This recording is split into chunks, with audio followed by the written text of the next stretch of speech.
start off first. Most of our initial thoughts would probably be smartphones, television, laptop computers, and so on. But if you look deeper into the more complex side of technology, you'll see how it has evolved and also the history behind it. Let's take for example.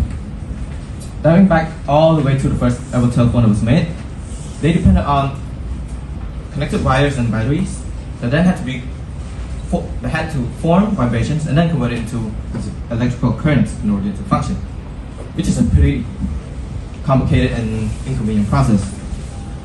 To now being able to construct human-like robots that are capable of mimicking human activities. Greetings everyone, we're from Preah Sisowath New Generation High School and the representative of Cambodia today, and are really grateful to be participating in this event. And we're going to present to you about our topic today, which is humanoid robot. So as you can see here, our team members are conducted of 3. I'm Unjir Kumanan. I'm Rich. And greetings everybody, I am Lizana Kasal. And without further ado, let's dive into our presentations. So, in order to give you guys a clearer sense of what we're doing and make these presentations go smoothly, we have divided our presentation into 6 main points. So our first point is the introduction. Of course, this will give you an overview of what we're doing today and a better understanding. And onto our second point, the purpose. Our purpose to why we have chosen this as our topic for today. And the third point, the process. This part, we will show you how our product was established. And the next part is components. In this specific part, we will show you various of pieces that were put together to construct our product. And our next point is functions. This will showcase our functionalities of our products. And last but not least, the conclusions. This will pretty much we will do is summarizations of our whole presentations. So let's move on to our first point, the introductions. As we see now, robots play major roles in our society nowadays, and these robots varies from industrial robots to service robots, and it has proved their true worth in assisting us humans with our daily lives. But you may ask, what are robots? Especially, what exactly are humanoid robots? Well, as a team, we define it as a human-like robots that has the abilities to do what a normal human can do. In most cases, even better. Which leads to our next point, the purpose. Purpose to why we have chosen this as our product for today, Japan Super Science Fair. And as I've stated before, technology has advanced in numerous ways. And regarding to humanoid robots, it can be of service to us humans with our daily lives. Our product as a prototype from which when the future versions are more developed, it can be a replacement to the human workforce because of how robot can perform way more dangerous tasks than human could ever. And it can also work in hazardous conditions without getting tired or getting major injuries. And after we know what humanoid robots are and why we have chosen this as our topic today, let's talk about how we constructed this robot. First, we started by designing a 3-dimensional models of the robot, as we've seen here in the pictures above, and by using a software called SketchUp. By doing this, we can plan out, it will be more convenient for us to plan out the size, measurements, and especially the placements of each component. It can also reduce the risk of making irreversible mistakes or mistakes that are difficult to fix. And it can also save us time and materials as well. And on to the next point, we will start by testing each component to see its functionality and especially testing that to make sure that it will run smoothly. And for the next point is constructing the robots. We constructed this robot by putting each of the components together piece by piece using the 3D models as a reference. And last but not least, tweaking and finalizations will be made. This is to ensure that our robots will run as smoothly as possible. So moving on, now that you know how we construct this robot, let's talk about the component. Our component that divided in 6 main parts. The first one is battery. The battery is the main power source of the whole robot. And the second is servo motor. This is what make a whole robot have its movement. As you can see here, these are the servo motors, and they are connected to each of the other components. So pretty much this is what makes the whole robot has its functionality. So move to jumper wire. Jumper wire.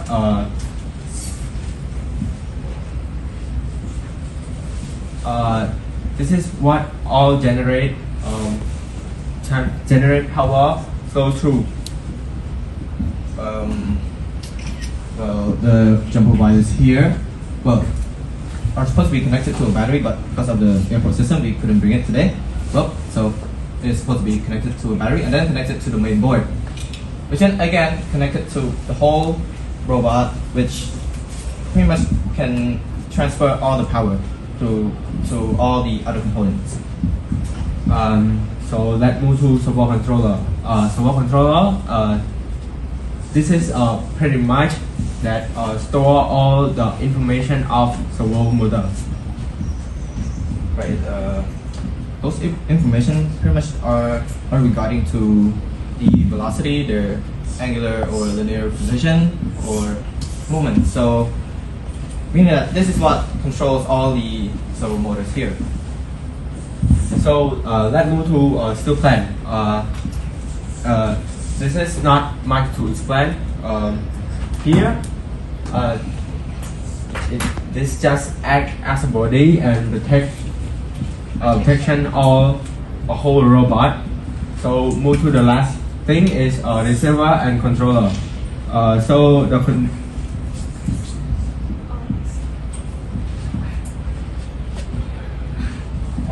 anyways, for the receiver and controller, how it works is that when we control the robot, it will transfer signal to the receiver here, and then which then forward all the information to all the components, meaning that this is what we use to control our robot. Right. So after we know how we constructed our product and the component that were used, I'm sure you're all wondering what our robots can do. Again, a humanoid robot is a human-like robot, meaning that they are resembling as human. So they can replicate regular human activities such as sitting, handshaking, waving, dancing, and even kicking a ball. And some of these activities are shown here in this short clip here.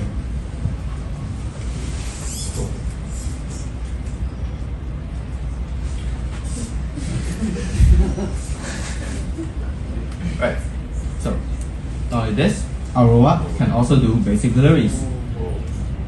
As you can see in the video here, we commanded this robot to pick up this item and move it to specific places that we commanded it to. But if we look into a bigger perspective on why this point is so essential,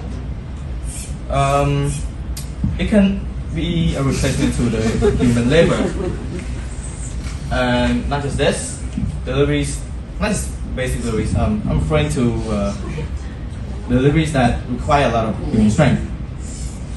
For instance, cargo deliveries and such. The productivity rate of these types of deliveries will dramatically increase because of how they can work without really getting tired or injured, and how punctual and easily they can adapt to the environment. So, after we have elaborated intensely about our topic today, we have reached to our final point of our presentation, which is the conclusion. So,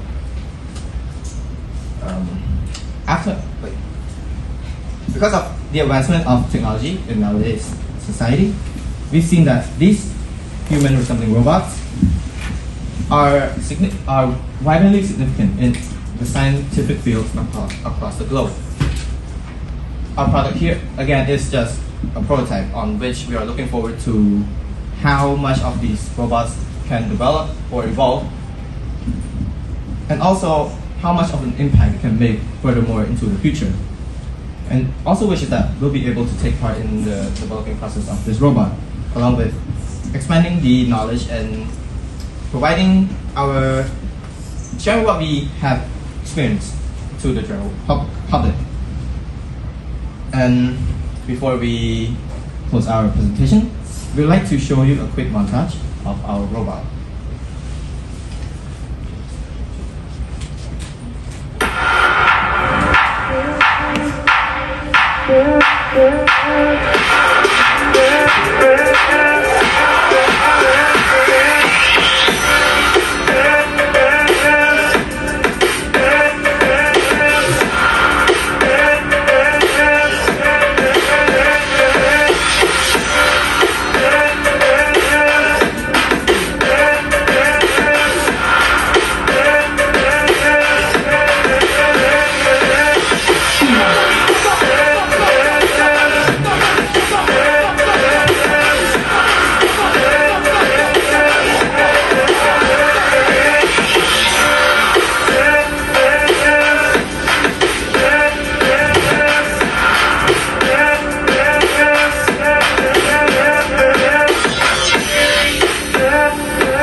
With that, ladies and gentlemen, our presentation has come to an end.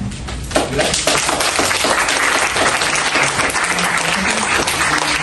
open up the discussion.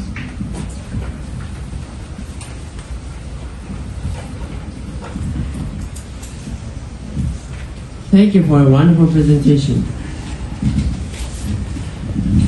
Now, we would like to take some questions from the audience. Does anyone have any questions? I have a question, and it's simple. And how long does it take to make that robot? So, thank you for the question. Thank you for the question. Our robot roughly took about 3 months to show. Wow, so nice. Thank you. Does anyone have any questions?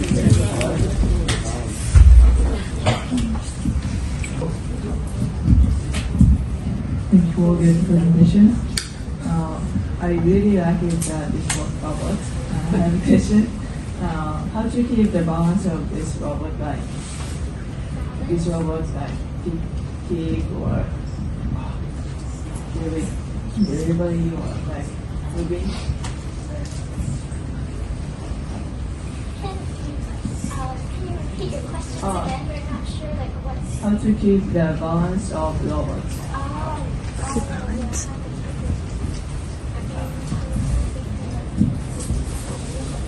Well, I guess again, it is like pretty much like a human. So these legs here or these steel plates here are pretty much the point that they're keeping its balance and stability.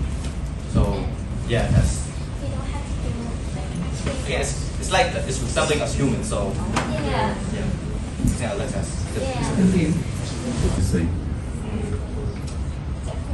The biggest challenge was probably just constructing the robots, but constructing the robots together. Pretty much connecting all the jumper wires here. It was a really complicated process. Yeah. Did you have any problems when you were getting it to follow your commands, like being able to get it set up, this is how much your arms should turn to grab things first or to bend down and do all that? Yeah. We did have some difficulties, but we fixed it anyways. These are the codings for all the servo motors. motor, we have to put this exact degrees and positions when it has to walk, and when we command it to walk and stuff. Yeah, very cool. And it's controlled by you, right? Yeah. No, okay. Have you thought about trying to take it autonomous, perhaps, with some of the stuff? again that time will be the judge. Oh, absolutely. Yeah, it's really cool what you did. So I love it. Yeah, well done. Thank you so much.